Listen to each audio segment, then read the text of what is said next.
ప్రశ్నించే పార్టీ మాది, ప్రజల కోసం పనిచేసేది మేమే అంటూ జనసేన నేతలు రోజు హడావిడి చేస్తూ ఉంటారు. అయితే ఇదంతా పగటిపూట చెప్పే సినిమా డైలాగులు మాత్రమే.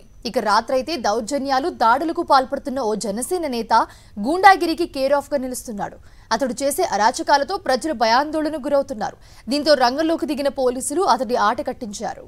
ప్రశాంతంగా ఉండే పశ్చిమ గోదావరి జిల్లాలో జెడ్పీటీసీ సభ్యుడు జేపీ తీరు వివాదాస్పదంగా మారుతోంది. తాజాగా తణుకులో భూ వివాదానికి సంబంధించి ఓ వ్యక్తిపై దాడి, కిడ్నాప్ యత్నానికి పాల్పడ్డాడు. తణుకుకు చెందిన కొలువూరు శ్రీరామరెడ్డికి జెడ్పీటీసీ జయప్రకాష్ నాయుడు అలియాసు జేపీకి గతం నుంచి ఘర్షణలు ఉన్నాయి. ఈ నెల 27న శ్రీరామరెడ్డి వద్ద గుమస్తాగా పనిచేస్తున్న నడిపుడి వెంకట శ్రీనివాస్ను స్థల వివాదంలో జేపీతో పాటు మరికొందరు దాడి చేసి చంపుతామని బెదిరించారు. శ్రీనివాస్ను కారులో ఎక్కించుకుని కిడ్నాప్ యత్నించారు. తన వద్ద ఉన్న సెల్ ఫోన్, పర్సు లాక్కుని భయభ్రాంతులకు గురిచేసినట్లు బాధితుడు శ్రీనివాస్ పోలీసులకు తెలిపాడు. దీంతో రంగంలోకి దిగిన ఖాకీని జేపీతో పాటు అతని 8 మంది అనుచరులను అరెస్టు చేసి రిమాండ్కు పంపారు. జయప్రకాష్ 8 మంది అనుచరులతో 2 కార్లు అక్కడికి వచ్చి పదాగా మా స్థలం దగ్గరకు వస్తున్నావు, ఎందుకు రావద్దన్నాం కదా అని చెప్పి అతనితో గొడవపడి అతన్ని కొట్టి గాయపరిచి అతను బలవంతంగా కారులో ఎక్కించుకొని అక్కడ 2-3 రోడ్లు తిప్పి కారులో నిర్బంధించి దాని కారులో కూడా అతన్ని కొడుతూ చంపుతానని బెదిరిస్తూ అతని దగ్గర ఉన్నటువంటి సెల్ ఫోన్, పర్సు కూడా బెదిరించి తీసుకోవడం జరిగింది. గుండా జయప్రకాష్ నాయుడు మరియు అతని అనుచరులు 8 మంది, మొత్తం 9 మందిని కూడా అరెస్ట్ చేసి honourable court, second AGSM court తణుకునందు ప్రొడ్యూస్ చేయగా 11:04 వరకు జడ్జి గారు నాగరాజు గారు రిమాండ్ ఇవ్వడం జరిగింది. జనసేన పార్టీకి సంబంధించి జిల్లాలో ఉన్న ఏకైక జెడ్పీటీసీ కావడంతో జేపీకి పార్టీలో ప్రాధాన్యత ఉంది. దీంతో భీమవరం జనసేనలో క్రియాశీలకంగా వ్యవహరిస్తుంటాడు.